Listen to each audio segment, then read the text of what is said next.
Nuestra bandera es el amor. Toda escritura es inspirada por Dios y útil para enseñar, para reprender, para corregir, para instruir en justicia, a fin de que el hombre de Dios sea perfecto, enteramente instruido para toda buena obra. Bienvenidos, esto es Confra Oyendo. Hemos estado compartiendo y creo que el propósito del Señor es que podamos estar firmes y constantes en el Señor. Quiero animarle que abra su Biblia en 1 Corintios, capítulo 15, versículos 57 y 58. Abra ahí su Biblia.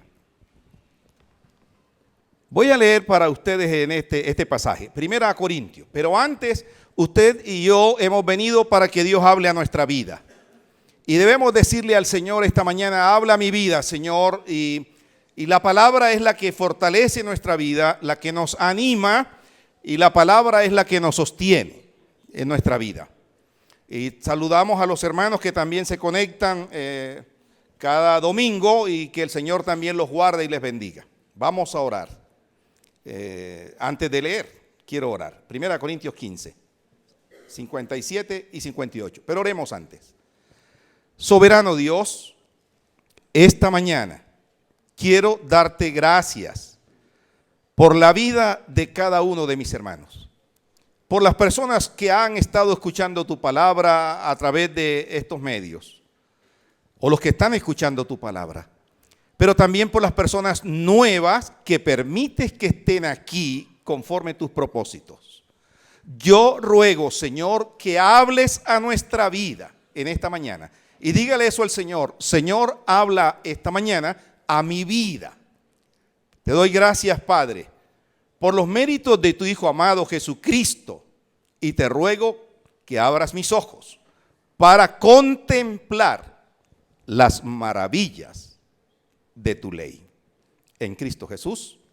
Amén. 1 Corintios, capítulo 15, verso 57. Dice así: mas gracias sean dadas a Dios, que nos da la victoria por medio de nuestro Señor Jesucristo. Así que, hermanos míos, amados, estad firmes y constantes, creciendo en la obra del Señor siempre, sabiendo que vuestro trabajo en el Señor no es en vano. No es en vano. Hay circunstancias en la vida que a nosotros nos desaniman, nos desmotivan. Por ejemplo, el iniciar un proyecto en la vida y no culminarlo. Todo eso nos desanima, nos desmotiva cuando vemos que nuestras metas que propusimos no son alcanzables. En medio de la pandemia que hemos estado viviendo, nosotros somos sobrevivientes. Y algo interesante es que mucha gente que debiera estar esta mañana aquí con nosotros no está. Algunos se desalentaron en el camino, quitaron sus ojos del Señor, ¿verdad? Tenían sus ojos puestos en el Señor y los quitaron en medio de esas circunstancias difíciles. En este capítulo 15, nosotros encontramos al apóstol Pablo hablando un tema doctrinal pertinente para la iglesia del primer siglo, pero también para nosotros esta mañana. Él estaba hablando acerca de la resurrección del Señor Jesucristo. Y algo que en esta primera carta a los Corintios, nosotros encontramos que el apóstol Pablo resuelve asuntos doctrinales, problemas eclesiales que se vivía en la iglesia, pero también problemas de carácter personal. Doctrinal, eclesial y personal en esta carta.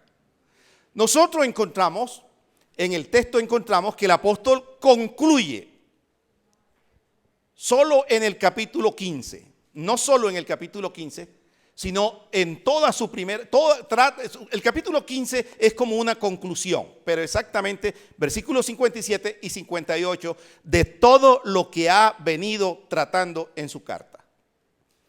Nosotros encontramos que él al inicio de su carta llama a estos creyentes santos y amados. Él escribe a una iglesia como esta. Y cuando él escribe, cuando Pablo escribía, y todas las cartas en el Nuevo Testamento, él escribe con propósito. Uno no escribe por escribir.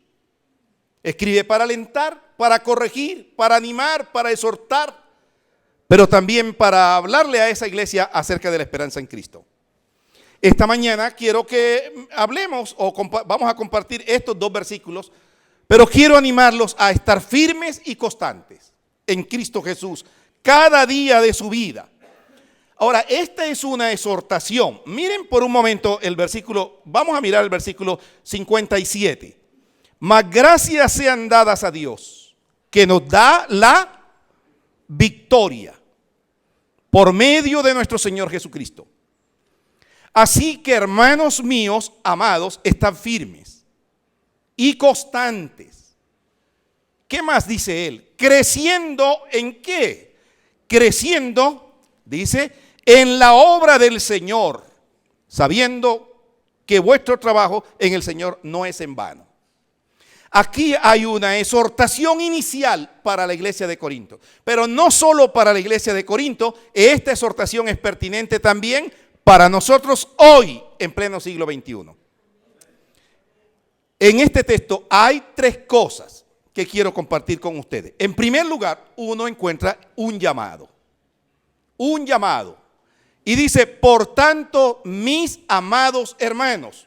En la Reina Valera dice en el versículo 58, así que hermanos. Hermanos míos amados. Noten el conector con que inicia el versículo 58. Así que. Ese así que es como la consecuencia de lo que ha dicho en parte en todo el resto del capítulo o en toda su carta. Así que, como consecuencia, este versículo 58 es la conclusión prácticamente. Dice, así que hermanos míos amados. Pero también en segundo lugar uno encuentra una exhortación. Y está en el versículo 58.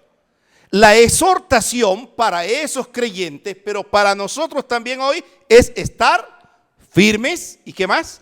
Constantes. Ahora de una manera positiva también la exhortación dice creciendo. ¿Creciendo en qué? ¿Creciendo de qué manera? ¿Creciendo en qué? En la obra del Señor Jesucristo. Y en tercer lugar hay una promesa en el pasaje, en ese versículo. Y la promesa es que, miren lo que dice, creciendo en la obra del Señor siempre, sabiendo que vuestro trabajo en el Señor no es en vano. Así que pensando en esto, quiero que miremos en primer lugar el llamado. Aquí hay un llamado. Aquí encontramos un llamado en esta carta. Así que hermanos míos amados, amados hermanos, esta carta está dirigida a una iglesia, pero también está dirigida a un pueblo. Amados hermanos, hermanos. Esto de amados es como el calificativo, el adjetivo. Amados hermanos en Cristo. Así que está dirigida a la iglesia de Corinto, que era una iglesia que Pablo amaba, pero también está dirigida a todo creyente. Esta exhortación de la que Pablo nos va a hablar esta mañana está dirigida a todo creyente. No solo a los que de Corinto, a los que creyeron, sino a todos los creyentes de diferentes edades, todos los que hemos creído que el Señor Jesucristo murió, resucitó y hoy vive para siempre. Él murió, fue sepultado y resucitó. Esa es la esencia del evangelio. Él vive para siempre. Así que debemos confiar en Él. Esa es nuestra esperanza. Ahora bien, parece ser que dentro de la iglesia de Corinto habían algunos que negaban la resurrección del Señor. No creían que Jesús había resucitado. Pablo les pone toda la doctrina de la resurrección y les dice, mira, Jesús resucitó. Cuando uno empieza leyendo, miren por un momento el versículo 1 del capítulo 15.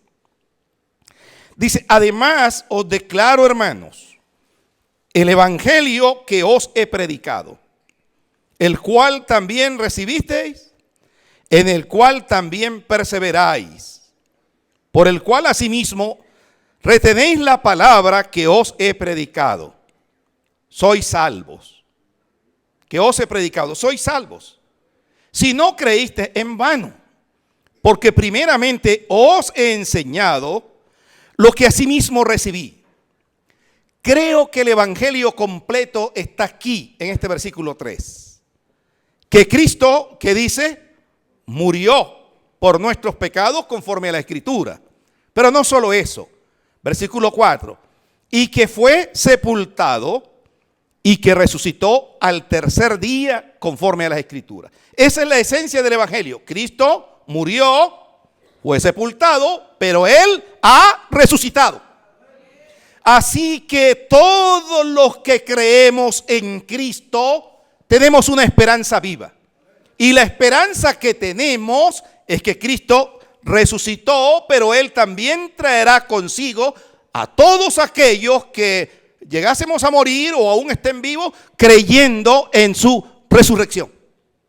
El evangelio es algo concreto. Esta es una promesa concreta para la vida de cada uno de nosotros. Aquí hay un llamado, y este llamado es de esperanza. Es algo teológico, nuestra esperanza se basa en un hecho real. Él murió, pero no se quedó en la tumba, Él se levantó y hoy vive para siempre. En eso debemos confiar. Esto no es asunto de optimismo. El optimismo es algo psicológico. Se basa en la manera de pensar, en pensar positivamente. Nosotros nos basamos en un hecho histórico, concreto y real. Jesús resucitó. Así que si Él resucitó, tenemos que seguir confiando plenamente en Él. Entonces, en primer lugar, esta exhortación está dirigida a un pueblo amado. Amado porque somos objetos del amor de Dios. Romanos 5:8 dice, mas Dios muestra su amor para con nosotros, en que aún siendo pecadores, Cristo Jesús murió por nosotros. Así que los que estamos aquí hemos sido objetos del amor de Dios. Por la gracia de Dios estamos aquí, porque uno se pregunta, entonces, ¿cuál es ese pueblo? ¿Cómo puedo llegar a ser parte del pueblo de Dios? Solo por la gracia de Dios, solo por su misericordia. Ninguno de los que estamos aquí esta mañana es porque lo merecemos, es por lo que Él ya hizo por nosotros en la cruenta cruz del Calvario. Cuando uno lee Juan capítulo 1, versículo 12 dice, mas a todos los que le recibieron, a los que creen en su nombre, les dio potestad. ¿Potestad de qué? De ser hijos de Dios. Así que somos hijos de Dios porque el Señor Jesucristo dio su vida por nosotros. Él nos ha reconciliado. Hemos sido perdonados. Hemos sido lavados con la sangre del Cordero. Él dio su vida por cada uno de los que estamos aquí. Así que somos parte del pueblo de Dios porque Él nos amó primero, porque Él nos buscó. Usted y yo estamos aquí sencillamente por el amor de Dios para con la vida de cada uno de nosotros. Así que esta exhortación está dirigida a un pueblo que ha sido llamado. Y en Primera de Pedro, capítulo 2, versículo 9 dice, mas vosotros sois linaje escogido, real sacerdocio, nación santa, pueblo adquirido por Dios. Oiga, adquirido por Dios, comprado por Dios. Usted y yo hemos sido comprados por el Señor. Él dio su propia vida por usted y por mí. Él entregó su vida por usted y por mí. Así que hacemos parte del pueblo de Dios. Él nos amó primero. Él nos reconcilió consigo mismo. Él nos ha aceptado como hijos usted es hija o hijo de Dios por la bondad del Señor, por la misericordia de Dios. Así que lo primero que encontramos aquí es un llamado a la iglesia de Corinto, pero no solo a ellos, sino también a usted y a mí. Y esta exhortación es para usted y para mí en esta mañana. Yo sé que hay momentos de desánimo en nuestra vida. Hay momentos de dificultades. A veces nos desalentamos en medio de las enfermedades, de las pruebas, de las circunstancias. Quiero decirle que las pruebas son circunstancias que Dios permite en nuestra vida para fortalecernos. Las pruebas tienen propósitos de parte de Dios.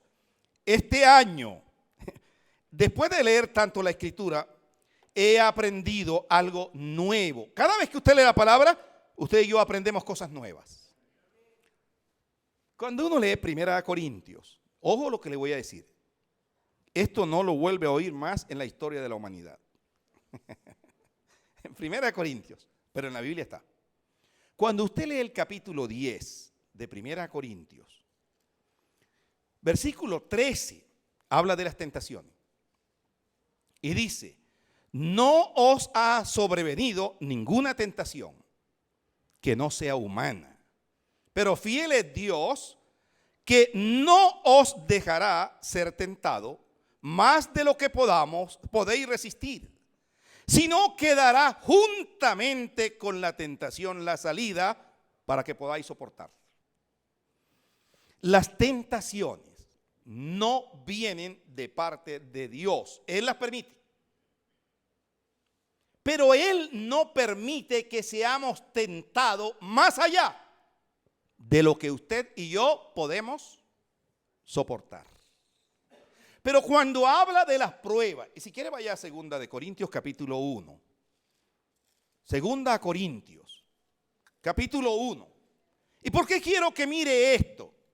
Porque estoy diciendo que en medio de las circunstancias de la vida, todas las luchas que pasamos, ya sea en su empresa, en su trabajo, en su oficina, a nivel familiar, eclesial, todo lo que uno vive, las problemáticas de la vida, todo lo que uno vive, el Señor lo permite. Pero hablando de las pruebas, mire lo que dice, capítulo 1, versículos 8 y 9.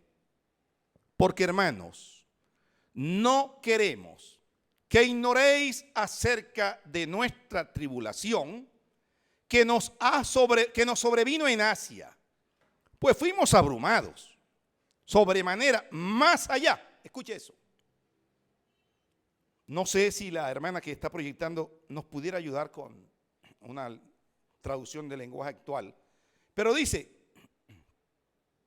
fuimos abrumados sobremanera más allá de nuestras fuerzas, de tal modo que aún perdimos la esperanza de conservar la vida, pero tuvimos en nosotros mismos sentencia de muerte. ¿Para qué?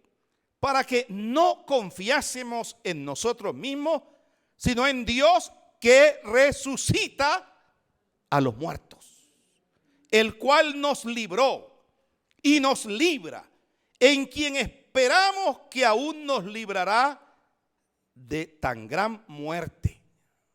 Escuche una cosa, las pruebas, Dios las permite en su vida personal, en asuntos eclesiales, aún más allá de la capacidad de aguante o de soporte. Las pruebas, Dios las permite aún más allá de la capacidad de soporte, de aguante. ¿Y con qué propósito las permite el Señor? Y el mismo texto dice, miren el versículo 9, pero tuvimos en nosotros mismos sentencia de muerte. ¿Para qué? Para que no confiáramos en nosotros mismos, sino ¿en quién? ¿En quién dice el texto bíblico? En Dios. En el Señor Todopoderoso. Entonces no hay dificultad, no hay lucha en la vida que el Señor permita a usted y a mí que nosotros, que Él no esté con nosotros. Él pasa con nosotros las vicisitudes, las luchas, las dificultades. Él está con nosotros todos los días hasta el fin del mundo. ¿Cuántos creen en eso? Gloria al Señor. De las tentaciones, dice Pablo, de las tentaciones, dice que no sobrevendrá tentación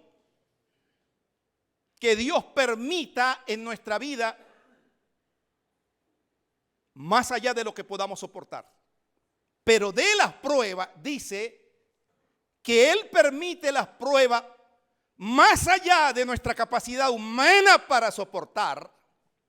¿Por qué razón? Porque aprendemos a confiar plenamente en el Señor. Las pruebas Dios las permite para que confiemos en Él. Así que ponga toda su confianza en el Señor. En Hebreos capítulo 12, versículo 2 dice: puestos los ojos en Jesús, el autor y consumador de la fe. Quisiera que por un momento mirara al persona que tiene a su lado y dígale: ponga sus ojos en Jesús, el autor y consumador de la fe. Entonces, en primer lugar encontramos una exhortación aquí, pero está dirigida a un pueblo. Y no solamente a ellos, sino a nosotros en esta mañana.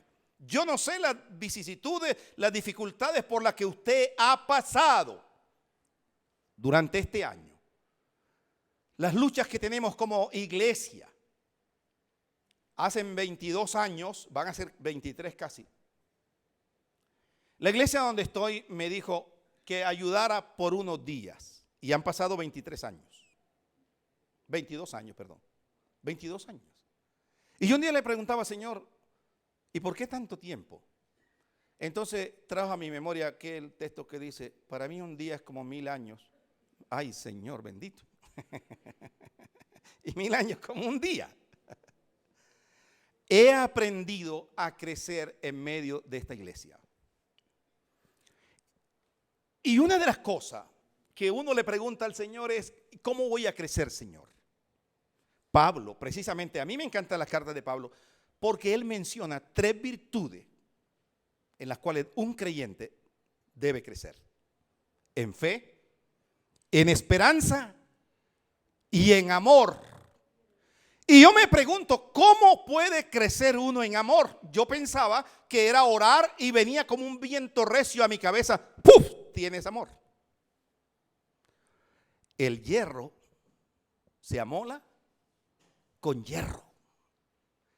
En medio de las crisis personales, familiares, empresariales, eclesiales, podemos aprender a crecer confiando en el Señor Jesucristo. Él le ha traído a este lugar no para que usted salga corriendo y usted diga: no, este lugar no me agrada. Hay gente que se incomoda porque no la saludan, porque no le visitan. Yo quiero decirle que en la iglesia de pleno siglo XXI hay niños con bigote. Y una hermana de la iglesia me dijo: y hay damas, hay niñas con paraguas, pastor. Y en otra iglesia una señora me dijo: pastor, en su iglesia hay creyentes de chocolate. Y yo le pregunté: pero ¿y cómo de chocolate? No, son de carne y hueso. No, pastor, se derriten. Si hay sol, no vienen. Pero también serán de azúcar. Si llueve, tampoco vienen. ¿Cierto? Hermano, estamos llamados a mantenernos firmes en el Señor. Ahora, Él dice: amados hermanos en Cristo. Es en Cristo que las diferencias podemos superarlas. Podemos tener diferencias. El uno piensa de una manera y el otro piensa de otra manera. Pero en Cristo somos más que vencedores. Yo recuerdo hace años que fui al Confama que está en Río Negro con mi esposa y mi hijo menor. Y nos montamos en un de esos barquitos para remar. Algunos los conocen, me imagino, en el Confama, ¿cierto? Hermano, yo nunca había remado. A pesar de ser de la costa, nunca había remado. Y yo me monté a remar ahí y mi esposa daba para un lado y yo para otro. Y lo que empezamos fue a dar vueltas sobre el mismo eje ahí en la orilla. Y las personas que se subieron a la par con nosotros en los otros barquitos iban muy avanzados que nosotros. Y más bien nosotros decíamos, no, pero el responsable eres tú, me decía ella, pero tú. Y el hijo menor se quedó sentado, Samuel, y dijo, esperen un momentico, yo les voy a guiar, yo les voy a conducir. Y cuando él empezó a orientarnos cómo era que se remaba, no era el uno para un lado y el otro para otro lado, sino que todos estábamos enfocados en el mismo objetivo. Eso empezó a moverse como un motor. Así pasa en la iglesia. Aunque hayan diferencias, puntos de vista diferentes, quiero decirles que el Señor es el mismo. Una fe, un bautismo, un Señor, puesto los ojos en el Señor. Y estoy seguro que el Señor va a ayudarnos a remar hasta el día que Él venga. La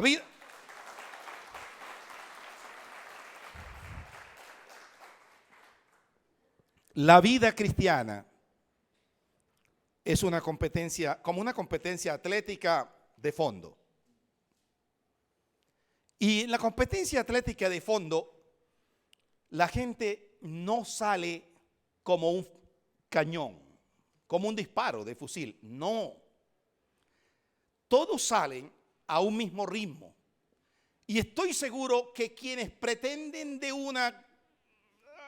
llegar primero, tal vez se van a cansar. Se van a desalentar. La vida cristiana es como esa competencia atlética.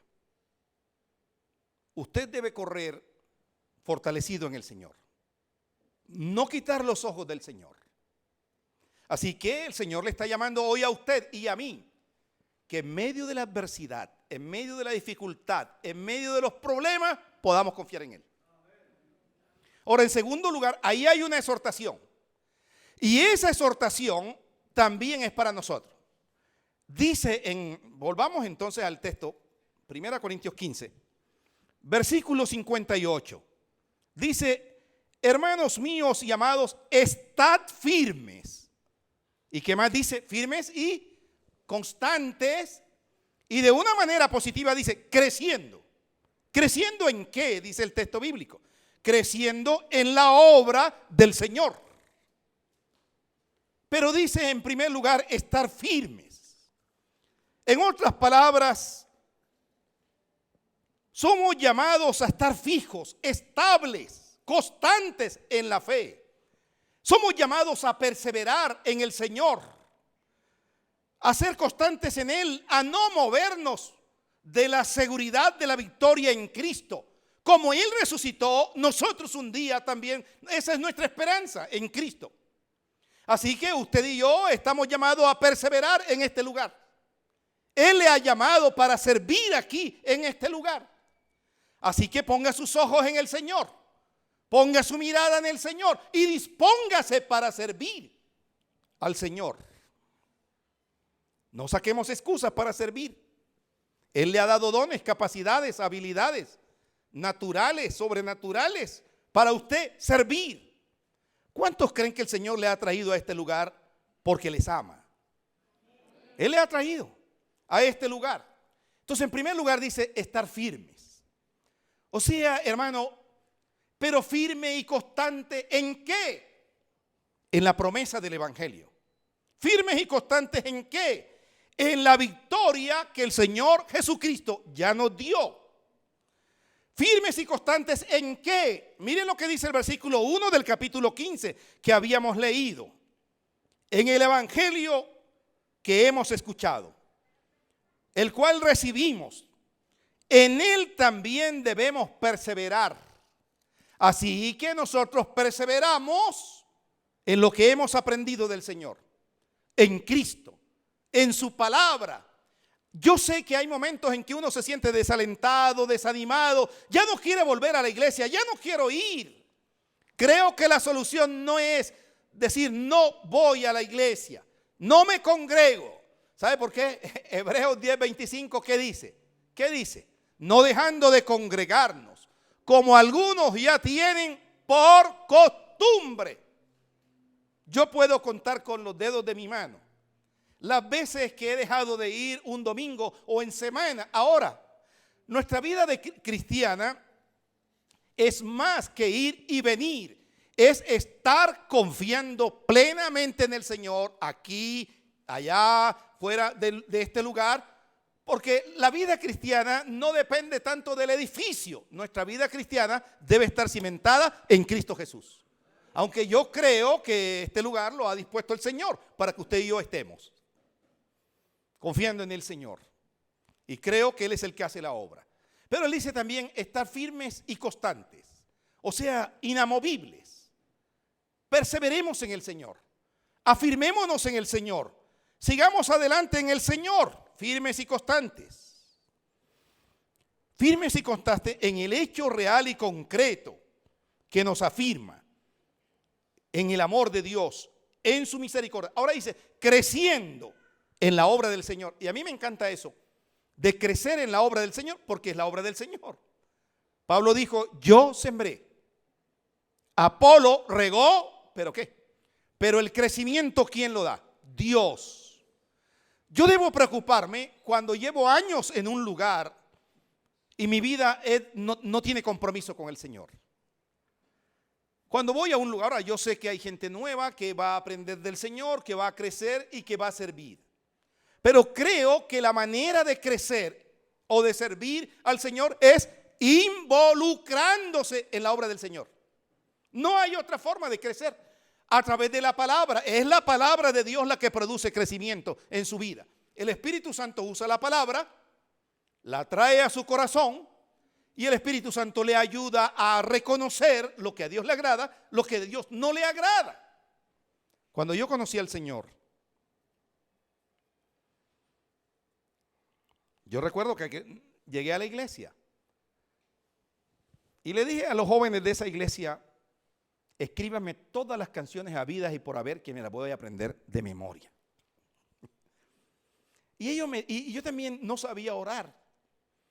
Y les dije, yo quiero que me escriban una oración para yo aprender. Yo pensaba que era así, como de memoria, todo.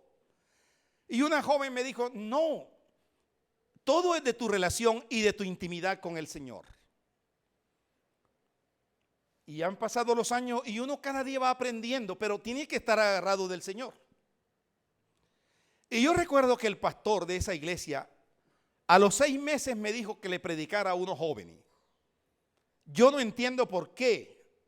Y me dijo, escoge el pasaje bíblico para predicar. Y yo, dígame el pasaje que yo escogí, el de los hijos de Coré. Y él me enseñó durante un mes, casi 2 meses, el texto bíblico, el contexto histórico, todo. Y llegó el sábado que yo iba a predicar. El sábado que yo iba a predicar, el púlpito era más ancho que esto y no me veían temblando. Pero ese día, yo me había aprendido todo de memoria y se me olvidó totalmente. Todo lo que había aprendido de memoria. Lo único que le dije a aquellos jóvenes, si ustedes no se convierten ni se arrepienten, se va a abrir la tierra igual que los hijos de Coré, se los va a tragar a ustedes toditos. Fue un sermón amenazante. Yo miré al pastor. Yo no quería ni mirarlo, pero los ojos azules de su esposa me miraban. Y yo creo que ellos decían, ha fracasado. Pero mi corazón estaba puesto en el Señor. Él no me desalentó, Él no me desanimó. Él me cogió aparte y me dijo, mira, debes mejorar en esto. Y le cuento que todavía estoy aprendiendo. Pero yo quiero darle gracias a aquel pastor que él decidió un día lanzarme y decirme, mira, haz esto. Si usted nunca ha hecho algo para el Señor, usted debe crecer en el Señor. Usted debe involucrarse, usted debe decir, aquí estoy, yo quiero servir al Señor. ¿Cuántos queremos servir al Señor? Aquí en la obra. ¿Verdad? Él lo ha puesto aquí para eso, para honrar su nombre. Creo que uno viene a este lugar por 3 cosas. Adorar a Dios, ser edificados, pero también contarle a los amigos las maravillas del Señor. A todos, contarle las maravillas del Señor. Y bien recuerdo a un amigo que le compartía yo del Señor. Y él me decía, Nicolás, tú eres el ignorante más ignorante de la vida. ¿Por qué te metiste en eso? Me decía él, mi amigo. Y yo trataba de evitarlo porque él siempre que me lo encontraba me decía, mira, le estás dando el dinero a los pastores. Tus diezmos, tus ofrendas, todo eso. Deja de ser ignorante, salte de eso. Como si yo me hubiera metido dentro de un tanque y me hubieran tapado. Y él se fue a la universidad. Siempre que él venía me llamaba. Pero en un fin de año él me llamó. Y me dijo, necesito hablar contigo. Por ahí a los 4 años de haber estado estudiando medicina. Y yo pensaba, ¿y qué será lo que quiere hablar conmigo? Y me dijo, yo quiero ir a tu casa y preguntarte algo. ¿Y qué me vas a preguntar? Yo oraba mucho por él. Bueno, yo quiero que me enseñes eso de los diezmos y de las ofrendas. ¿Cómo es eso? Y yo pensaba que él venía en son de burla o a cuestionarme. Y me dijo, Nicolás, quiero decirte algo, es que en Cartagena estoy yendo a una iglesia porque mi esposa es cristiana. Y he aprendido y estoy aprendiendo a crecer en el Señor. Y yo dije, ahora viene el desquite para mí. ¿Te metiste a los ignorantes más ignorantes de la vida? Y él dijo, no, he conocido a Jesús, enséñame. Y mi amigo y su esposa hoy día, él es un cirujano plástico, hoy día él es un cristiano que ama al Señor. Así que predique la palabra, háblele a su familia, predique de Cristo a diestra y a siniestra, porque la obra la hace es el Señor. Él es el dueño de la iglesia. Y yo estoy seguro que aquí el Señor va a traer mucha gente que usted nunca pensó que iba a estar. Su familia, sus padres, sus amigos. Yo empecé solo en la casa como creyente. No me fue muy bien al inicio, porque mi papá me dijo, tienes que irte de la casa. Yo le dije, papá, he conocido a Jesús. Y me dijo, no tienes derecho ni a estudio, ni a techo, te largas de mi casa. Literalmente me tocó irme. Imagínense para dónde me fui.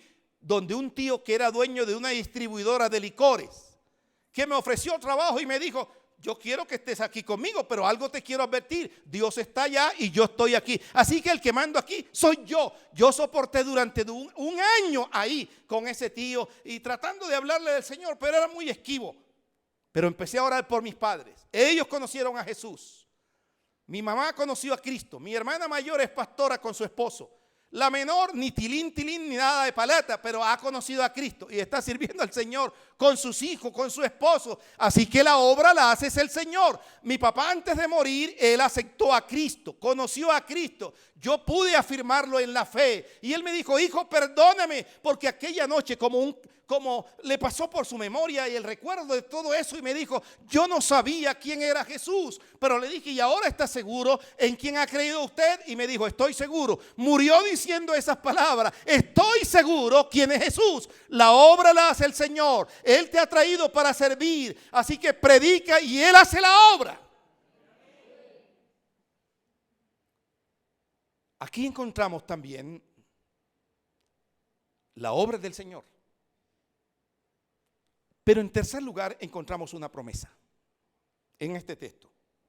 Y dice en 1 Corintios 15, 58, sabiendo qué, que vuestro trabajo en el Señor no es en vano. En tercer lugar, la promesa.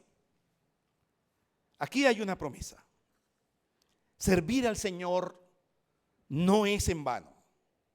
No es inútil, no es sin propósito, no. Dios no desestima nuestro trabajo, nuestro servicio. Hermano, no es en vano obedecer al Señor, no es en vano congregarte, no es en vano orar, no es en vano participar de los sacramentos, no es en vano perdonar. Cuántas veces la gente se arrepienta y pida perdón. No es en vano dar todo sin esperar retribución alguna, porque Dios no olvida eso.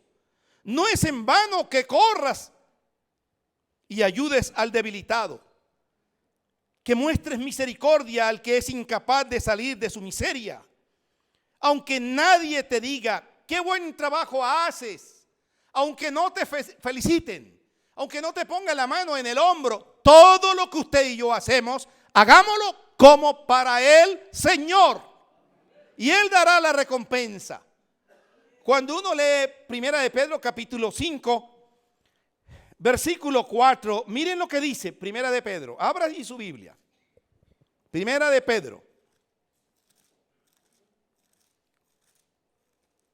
Capítulo 5. El versículo 4. Dice así. Y cuando aparezca el príncipe de los pastores. Aquí está hablando de ancianos. Es verdad, a pastores. Pero cuando aparezca el príncipe de los pastores, vosotros recibiréis la corona incorruptible de gloria. Así que lo que usted haga, hágalo como para el Señor. Sirva al Señor. No se arrepienta de servir al Señor ni involucrarse en su obra. Apocalipsis 22, 12. Vaya al libro de Apocalipsis. Capítulo 22, versículo 12. Mira lo que el Señor te dice a ti y a mí. He aquí, yo vengo pronto. No pierdas esa esperanza.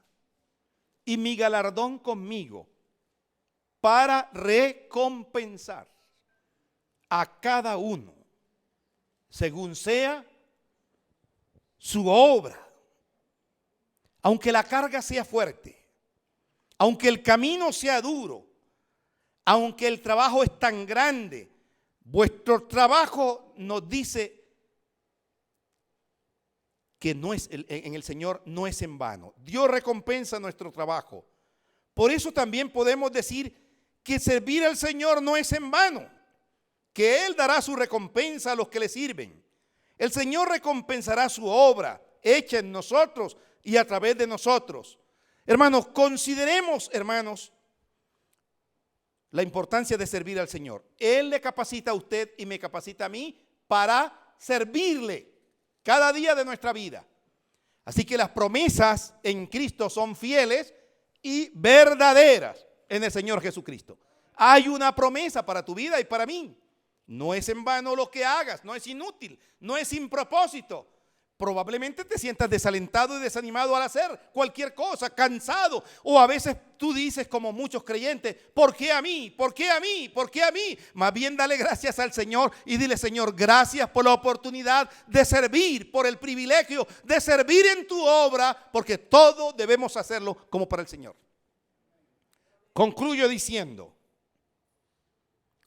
diciendo que estar firmes y constantes en el Evangelio es vivir la vida cristiana, entendiendo que somos amados por Dios y nada nos podrá hacer mover de su amor, que tenemos la victoria en Cristo sobre el pecado y la muerte por medio del Señor Jesucristo.